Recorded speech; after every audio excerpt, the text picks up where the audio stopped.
नमस्कार, मी पंजाब डक. आज आहे 9 जून 2026. तर महाराष्ट्रातल्या शेतकऱ्याला एक अंदाज देणार आहे. तर राज्यातल्या सर्वप्रथम शेतकऱ्याला सांगू इच्छितो की राज्यामध्ये महाराष्ट्रामध्ये मान्सूनचं आगमन झालं आहे. पण ते कसं झालं आहे, दक्षिण महाराष्ट्रामध्ये काही जिल्ह्यामध्ये झालं, म्हणजे काही सांगली, सातारा, सोलापूर, कोल्हापूर, बीड जिल्ह्यामध्ये काही भागातच झालं आहे, लातूर जिल्ह्यात काही भाग, पण सर्वदूर झालेलं नाही. म्हणून हा अंदाज सर्व शेतकऱ्यांना लक्षात यायचा. तर मग पुढची परिस्थिती काय राहणार आहे, तर उद्या 10 जूनला तुम्हाला एक सांगू इच्छितो. 10 जूनपासून काय होणार, आणखीन मराठवाडा आणि दक्षिण महाराष्ट्राकडंच, म्हणजे ना इकडल्या भागातच आणखीन मान्सून राहील. पण उत्तर महाराष्ट्र, विदर्भाकडे आणखीन ते पाऊस, मान्सूनचा मोसमी पाऊस दाखल होणार नाही. म्हणून हा अंदाज लक्षात यायचा. त्याच्यानंतर तुम्हाला एक सांगू इच्छितो, 10, 11, 12पर्यंत आणखीन काय होईल, म्हणजे मराठवाडा आणि दक्षिण महाराष्ट्रामध्ये सातारा, सांगली, सोलापूर, कोल्हापूर, पुणे आणि इकडे मराठवाड्याचे लातूर जिल्हा, बीड जिल्हा, परभणी जिल्हा, नांदेड जिल्हा, धाराशिव, लातूर, हिंगोली ह्यापर्यंतच काय होईल, म्हणजे आणखीन 10, 11, 12, 13पर्यंत पाऊस राहील. म्हणून हा अंदाज लागायचा. पण हे सगळीकडे मान्सूनचा मोसमी पाऊस पडणार नाही. काही भागातच पडला, जिथं पडला तिथं जास्त पडायला, सर्वदूर काही पडणं, म्हणून हा अंदाज लक्षात यायचा. पण त्याच्यानंतर काय झालं, विदर्भातले शेतकऱ्याचे फोन आले. तर मग विदर्भामध्ये आणि उत्तर महाराष्ट्रामध्ये नंदुरबार जिल्हा झालं, धुळे जिल्हा झालं, त्याच्यानंतर विदर्भामध्ये नागपूर, तिकडं म्हणजे काय परिस्थिती राहील, तर त्या शेतकऱ्याला सांगू इच्छितो की काय होणार आहे. म्हणजे 13 तारखेपासून, म्हणजे 13 तारखेपासून 13, 14पासून ते मग 16, 17, 18पर्यंत मग काय होईल, उत्तर महाराष्ट्र आणि विदर्भाकडे मोसमी पाऊस दाखल व्हायला सुरुवात होईल. पण हे पाऊस सगळीकडे दाखल होणार नाही, कारण की काही काही भागामध्येच दाखल होईल. म्हणजे याच्यामध्ये जास्त असा जोर नाही. काही भागात जिथं पडला तिथं जास्त पडायला आणि काही भागात कमी पडायला आहे. म्हणून एवढा जोर नाही. जिथं ओल झाले तिथंच होणार आहे. काही भाग सोडून देखील देईल. पण हे करत असताना तुम्हाला सांगू इच्छितो की 13, 14, 15च्या दरम्यान मग मुंबईला देखील, नाशिककडे देखील, मुंबईला देखील पाऊस बघायला भेटेल. पुण्याकडे देखील मोसमी पाऊस बघायला भेटेल. नंदुरबार, धुळे जिल्हा, जळगाव जिल्हा, संभाजीनगर जिल्हा, कन्नड ते भाग, त्याच्यानंतर सोयगाव तालुका, त्याच्यानंतर बुलढाणा जिल्हा, अकोला जिल्हा, अमरावती जिल्हा, वर्धा, भंडारा, गोंदिया, चंद्रपूर, यवतमाळ ह्या पट्ट्यामध्ये काय होईल, मग 13च्या नंतर तिकडल्या पट्ट्यामध्ये मोसमी पाऊस बघायला भेटत. पण तो पण सर्वदूर नाही राहणार. काय होणार आहे, काही काही भागातच पडणार आहे. मग शेतकऱ्याला सांगितलं तर याच्यामध्ये काय झालं की आहे, पण थोडा कमजोर आहे.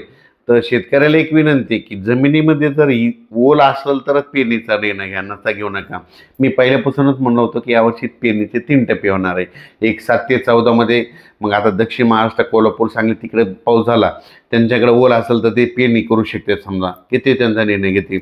त्याच्यानंतर काय होणार आहे, जूनच्या शेवटच्या आठवड्यात, म्हणजे 20 जून ते 30 जूनमध्ये एक पेरणीचा टप्पा राहील. मग त्याच्यामध्ये देखील महाराष्ट्रामध्ये पाऊस पडणार आहे.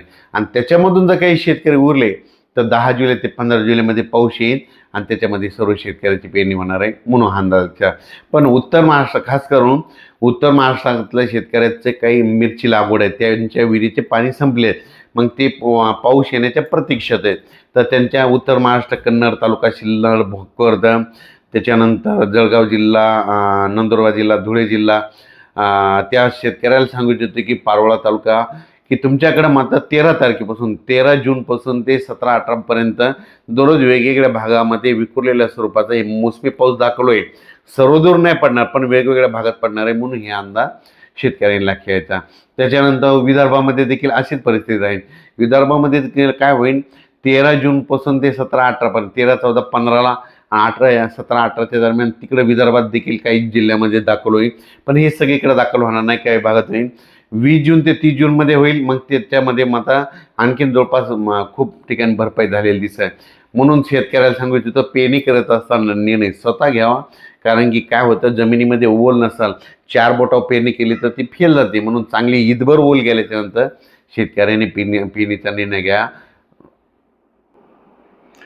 परत एकदा शेतकऱ्याला सांगतो, हे मोसमी पाऊस कसा आहे, दक्षिण महाराष्ट्राकडून आलेला आहे, कर्नाटकमधून आलेला आहे. त्याच्यामुळे काय होईल, ते ह्यामध्ये 10, 9, आज देखील 9, 10, 11, 12पर्यंत काय होणार आहे, सांगली जिल्हा, सोलापूर जिल्हा, पुणे जिल्हा, त्याच्यानंतर बीड जिल्हा, धाराशिव जिल्हा, लातूर जिल्हा, परभणी जिल्हा, नांदेड जिल्हा, हिंगोली जिल्हा, यवतमाळ जिल्हा ह्या परिसरामध्ये काय होईल, जालन्यापर्यंत की हे थोडं बऱ्याच ठिकाणी म्हणजे ह्या 3 दिवसामध्ये 9, 10, 11, 12, 13पर्यंत बऱ्याच भागामध्ये कव्हर करेल. पण काही काही भाग सोडून देखील देईल. काही काही ठिकाणी मला खूप देखील पडेल, म्हणून हे देखील सर्व शेतकऱ्यांना घ्यायचं. त्याच्यानंतर मात्र 14 पासून देखील मग मुंबई, नाशिक, नंदुरबार जिल्हा, धुळे जिल्हा, जळगाव जिल्हा, बुलढाणा जिल्हा, अकोला जिल्हा, अमरावती, वर्धा, नागपूर, भंडारा, गोंदिया ह्या पट्ट्यात मग काय होईल, म्हणजे विदर्भ, उत्तर महाराष्ट्र, मुंबई, नाशिक, सिन्नर ह्या पट्ट्यामध्ये काय होईल, मग 14च्या नंतर बऱ्याच ठिकाणी मान्सून दाखल झालेली दिसत. पण याची व्याप्ती खूप नाही, काही भागातच पडेल, काही भाग देखील कमी राहील. मग याच्यामधून जिथं नाही जर झाला तर तिथं 20 जून ते 30 जूनमध्ये परत एकदा पाऊस येणार आहे. मग तिथं त्या ठिकाणी पाऊस येईल. आणि त्याच्यामधून जर काही शेतकरी उरले तर मग 10 जुलै ते 15 जुलैमध्ये एक पाऊस येईल आणि त्याच्यामध्ये सर्व शेतकऱ्याच्या पेरण्या होतील. अचानक वातावरण बदल झाला तर लगेच एक शेतीला जाईल. धन्यवाद.